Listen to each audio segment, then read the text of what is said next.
Yes, yes, yes. Here we go again. How are we? How are we? How are we? Don't know why I'm saying that. It's not as if I'm gonna get a response. Yeah, me again. Welcome to Strong in 45 MMA podcast. It's Obi. Uh doing this again. Usually every Saturday. Uh, I'm starting to decide or starting to feel like this might be I don't know, it tends to be quite last minute when I do them on a Saturday when the fights are on the Saturday. So usually the fights will be on about 10, 11 in America. Um, and it will be showing here about 1 in the morning in the UK.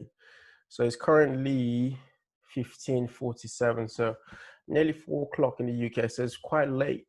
Um, my intention is to do this on Fridays, but honestly, it's it's not just the work to do the video breakdowns or the video research. It's also the things I have going on, like for the most part. So this is basically this is my hobby. I enjoy watching fights. I enjoy breaking them down, but also like you gotta take a risk every now and again and like place a bet. So yeah, it's just fun. Um, right. So let's get to it. I don't want this one to be a long one. So I'll go over the previous fight night of last week on the 20th of June, Blades versus Volkov. So I'm just going off as I usually do, the bets I placed on William Hill. And so it's not going to be a very organized format. Yeah, so basically, I did a prediction for 6 fights on that card, and just going to get straight into it. So I had Jim Miller versus Roberts. I went for Roberts. He lost that fight to Jim Miller. I had a sneaky feeling because I was looking at Sherdog um, website just as I was doing the prediction, and you could see Jim Miller had a lot of submissions. Excuse me, and he's a black belt in jiu-jitsu. So Roberts is quite new to the game. He was like apparently he's only really done MMA for 2 years. So a lot of, again, MMA, anything can happen, right? So the reason why I went for Roberts, I felt like he stayed on the feet, which is usually the case in Jim Miller's fights. End up staying on the feet. I thought Robert had the upper hand, Roberts. However, in that fight, I want to say Jim Miller, yeah, it clinched him, and somehow they ended up with Jim Miller on the bottom, Roberts on top, and then he did an armbar, caught him in it, and it was a wrap from there. I believe it was the first round. I want to say it was the first round. Um, it took me by surprise because I intentionally decided not to follow the results. I mean, I knew the result, but not to like see how they accomplished the results. So yeah, it was round one, 2:25, 2 minutes 25 into first round. I was in shock. um, yeah, Miller, he again armbar, and Roberts did a vocal tap. He didn't tap. He just like he just said tap tap tap tap tap, because his hands were all like tangled up and all sorts, so he couldn't really physically tap out. So that was impressive. If you missed it, go give it a look in. And then Frank Camacho, Justin James. James was having his debut UFC fight. There wasn't, okay, it might sound like I'm making excuses, but there weren't, actually there was a few like footage of him on UFC Fight Pass. I thought I saw enough in terms of he comes in head down, and I said this in the breakdown. He comes in head down, and swings for the fences. I thought with Camacho being the seasoned fighter he was, relatively, and he's known to be more of a stand-up fighter. He throws bombs, legs and hands. I thought he would be able to march Justin James down and take him out. However, it didn't go to plan. Um, James just basically didn't even read the script. he tore the script before he actually arrived. He didn't even he didn't act like he's ever heard of a script. Um, yeah, it just went head down, swung for the fences. With bits where it was a close call, like Camacho had some close calls, didn't heed the warnings, kept going in there, and he got clipped, dropped, and basically just pounded out. And that was that. And then we had Brianna Van Buren versus Tisha Torres. I went for Van Buren. If you saw my last prediction, I thought Van Buren was more rounded, more present mentally, very competitive. However, it turned out Tisha Torres, again, she didn't read the script. She, from what I saw from my video study, she looks good in general. Just whenever she gets in the pocket, it just seems like she maybe closes her eyes or she just kind of panics or freezes. She's not very effective in the pocket and she's very small. So usually everything she does look good, but then there's not, if like impact. However, that weren't the case in this fight. She was faster than Brianna Van Buren. Beat her to the punch every time. She was throwing all kinds of combinations, kicks, axe kicks, all sorts of kicks, spinning kicks. She had more energy, everything. Definitely a learning curve for Brianna Van Buren. Then on to Josh Emmett and Shane Burgos. Coming to the final three where my predictions weren't right. Josh Emmett, Shane Burgos, I'm not to say his name. Emmett won that fight. I predicted Emmett to win. But not in the style that I thought he was going to win. I felt like he was going to win, but I didn't know he was going to knock. Actually, didn't knock him out. It knocked him down maybe 3 times in the fight. Good fight. Very good fight, actually. Give it a look in. Yeah, Emmett, he injured his leg, his knee, and right or left, one of them. I want to say left. In the first engagement in the fight, so within 20 seconds of the fight. So his style was stifled as a result. So usually he moves around a lot, high energy, keeps his distance, and then basically rushes you. So darts in and then he's gone, like a ghost. If you've seen Mortal Kombat or you played Mortal Kombat, Noob Saibot just comes in and is out. Yeah, and I thought based on that and the style of Shane Burgos, Josh was going to take it. And he did against all odds. He had to go through a lot of challenges, adversity, based on obviously him being slightly incapacitated. Yeah, so it was quite an impressive fight. A good fight, actually, all around. Shane Burgos is my type of fighter. He comes in, hands down, head movement. Actually, hands up whenever he freestyles a lot. So he can get his hands up if he needs to, moves his head, is in the pocket, comfortable in that space, throws nice hands, nice jabs, nice hits, nice kicks, everything. Very sharp, high energy. Is my type of fighter. Unfortunately, lost that fight, but I guess he'll go again. I guess I will come again. You got Bilal Mohammed Lyman Goods. Excuse me. So Bilal Mohammed, I predicted him to win that fight. I thought he was gonna take Lyman Good down for the most part because I felt like based on their styles, Bilal had the advantage on the ground and Lyman had the advantage stand up. You could see though in the fight, the way the fight played out, Bilal high energy at the start, tried to mix it up a few times as in attempt to take down here and there. More outputs, more volume from him. Won in first round, the second round. And then Lyman Goods poured it on in round 3. Like he went crazy. He nearly took him out, actually. Stumbled him a few times. Or as Joe Rogan says, how does he say it? Yeah, basically, almost knocked him out. Was in a daze a few times. And then Bilal decided to take him down, which he did.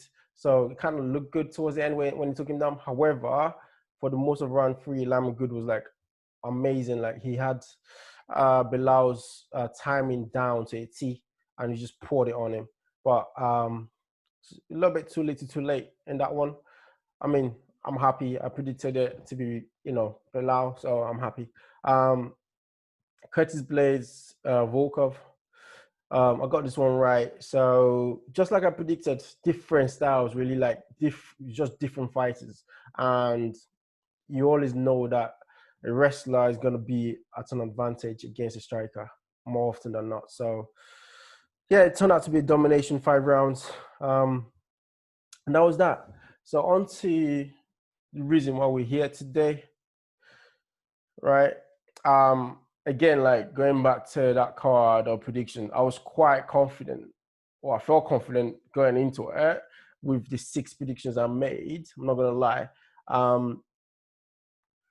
And my confidence took a bit of a knock because of it. But I guess it is what it is. MMA, as my boy Max Holloway says, it is what it is. Anything happens in MMA. Definitely didn't see Tisha Torres being super faster than Brianna Van Buren.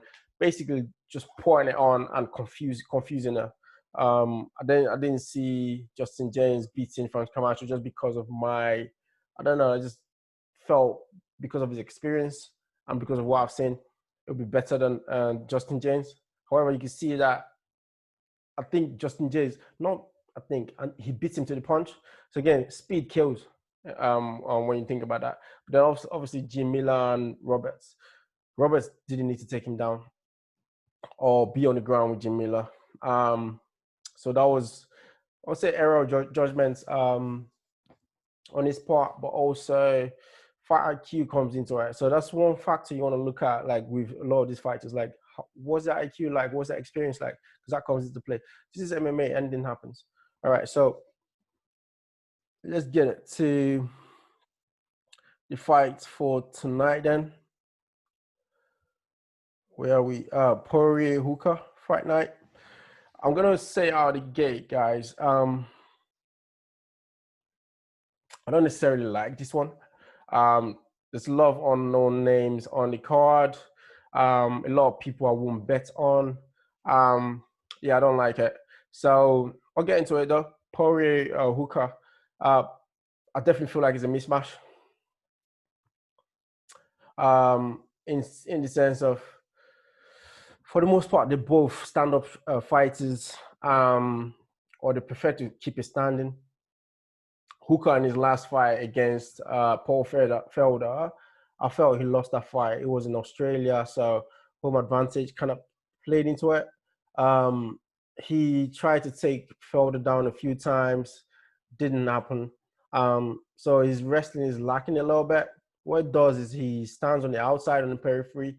He's quite a long fighter, so reach. Where's reach? Yeah, it's quite a long fight. It's a 1.91 meters versus Poirier's 1.83. It's a long fight, so he takes advantage of it. So leg kicks, jabs, moves laterally on the outside, comes in, engages, leg kicks, jabs, 1-on-2s, comes in with knees, sometimes flying knees, comes in with elbows in the pocket. However, his output is not really that amazing, I wouldn't say. Well, on the conversely, when you look at Poirier on the stand-up, he is very dynamic, very defensively sound. Actually, speaking of defense, Hook's defense, I don't feel like it's there.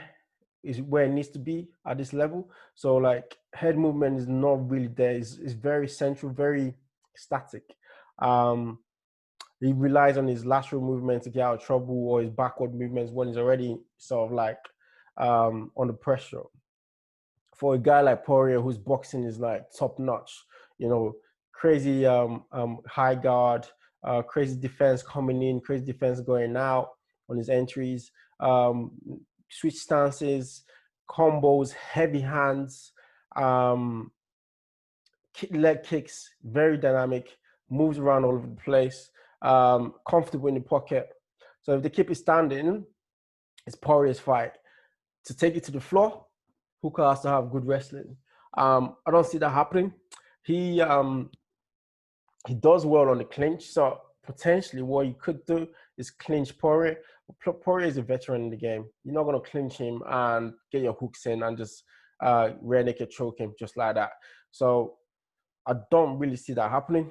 I just see it's a 5-round fight. In that previous fight, Hooker versus Felder, you had Hooker basically gassing around 4. Poirier has done 5 rounds like it's like any other day in the office, right? So I see Poirier doing it. All right, I feel like it's a mismatch. I might end up eating my own words, but on paper, from what I can see, I say Poirier's got this fight. He's got a crazy guillotine as well, Poirier.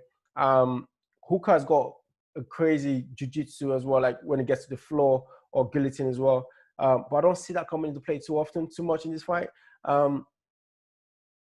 Again, Hooker's knees and on the clinch. I think that he does his best work in the clinch and on the ground, right? Not amazing jiu-jitsu, but he's very competent.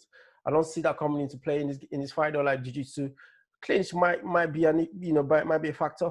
But again, Poirier is very competent in that zone. So definitely feel like he's again, I've said this a million times already. I feel like Hooker has he shouldn't be fighting Poirier. All right, there's levels to this. All right, no offense. That's the thing. I try not to disrespect the fighters because fighting is crazy hard, right? But I feel like there's levels to this, and you're gonna see with the results from this fight. Poirier for me, potentially knockout, right? I've seen maybe round 3, maybe round 4. Poirier probably gonna knock him out. So look out for that one. I had to look at Perry Mickey Gao, right? Again, this is a dicey fight only because it's very similar to the main event in the sense of not similar, it's not similar actually. Okay, Perry Gao, welterweight fight. The main event is a lightweight fight. That's Poirier versus Hooker. Welterweight fight, Perry Gao.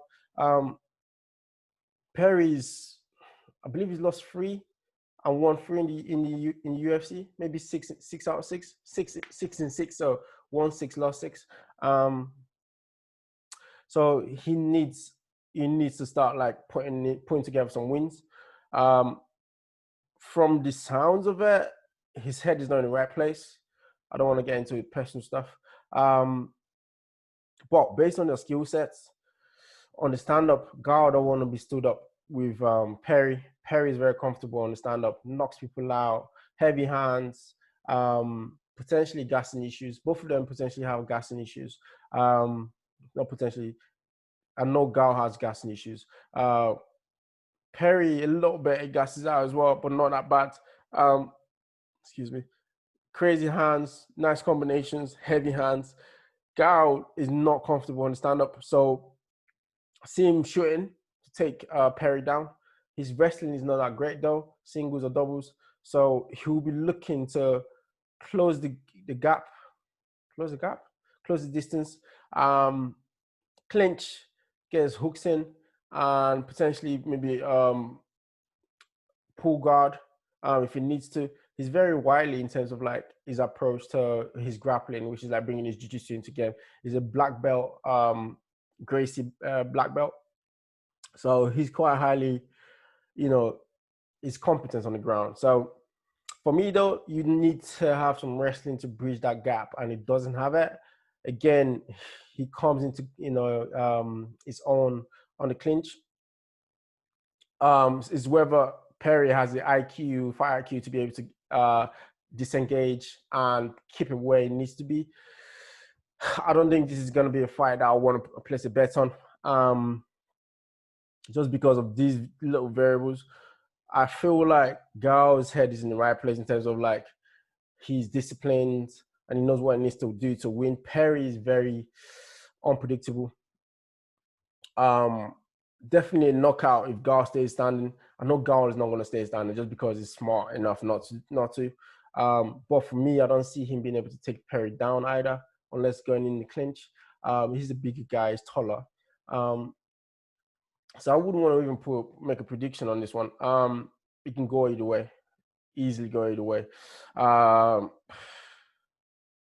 If I had to, Perry Gao. I see Perry taking him out. If I had to, I would say Perry, but I wouldn't place a bet on this one. On to Villante Green. Both of them like to keep it standing. Villante is going up to heavyweight. He used to fight at light heavyweight. Green, he's not the best fighter. No offense. His hands are very rudimentary. He doesn't put up his guard enough. He doesn't move very well. He throws them oblique kicks. Tries to jab. He's quite a tall guy, 6'7". Tries to jab, but it's not sharp enough. Missed the target quite a lot. His combinations on 1 and 2s. Throw some like spinning elbows that never really seem to connect. Throw some side kicks. Tries to move around a bit, but he gasses out.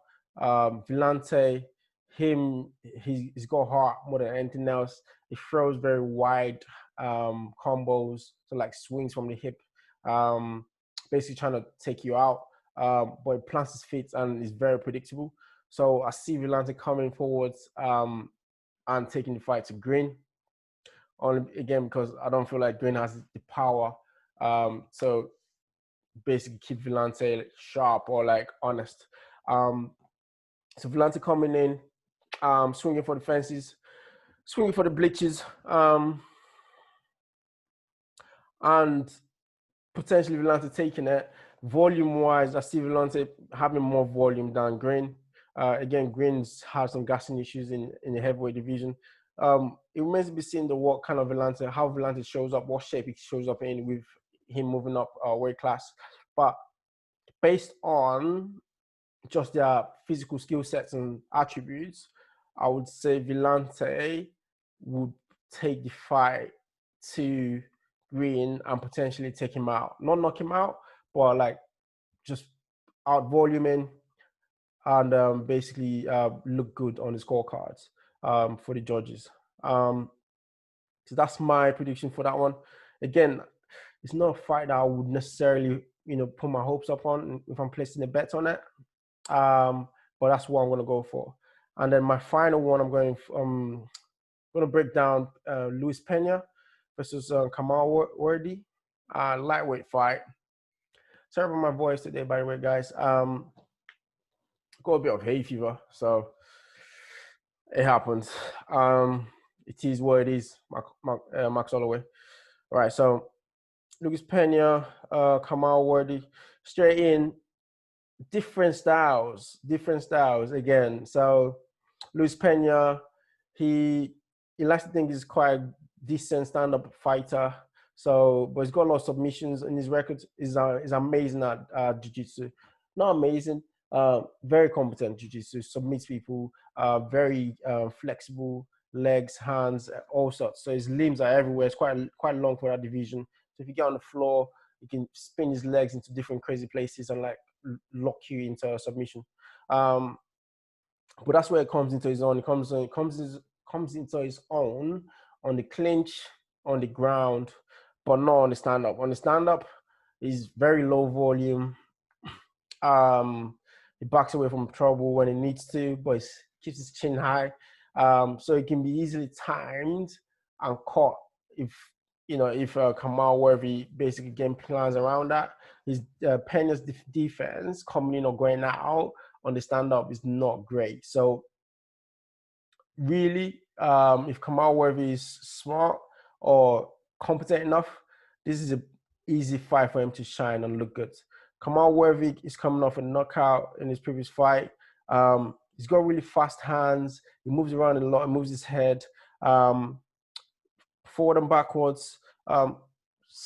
Kind of stays stationary a little bit, but he's moving his head. Leg kicks. He throws in leg kicks. Yeah, very, very, very fast hands. So I feel like if he takes the fight to Luis Pena, which he probably will do because he'll be confident on the stand-up. He's probably going to take him out. He's going to be faster than him, faster than Luis Pena. He just needs to watch out for the clinch. Luis Pena throws in a lot of knees on the clinch. From the clinch again, he throws his hooks in. He wrestles you very well as well. So on the clinch is Pena's fight. However, I don't see that happening. I feel like Kamal Webb is going to take him out early enough. I might be wrong again, but for me, if I had to bet, I'll put a bet on Webby to beat Pena. All right, so just to review the fights then, I'm going for Poirier v. Hooker. I'm going for Poirier. Perry v. Gall. Perry, but only slight margins. Villante Green, again, Villante, slight margins. Pena Worthy, I'll say Worthy.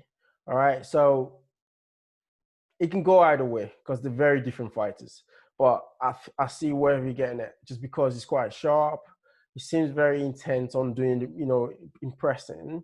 Everyone is intent on impressing, but I just feel like he's very cautious and his IQ is there. So I see him doing it. So that's it, guys. I'm going to put this up on YouTube. It's going to be on all the platforms, all the podcasting platforms. So yeah, give it a look in. Just look up Strong845 _ MMA. Actually, no underscore. Strong845 MMA podcast. All right.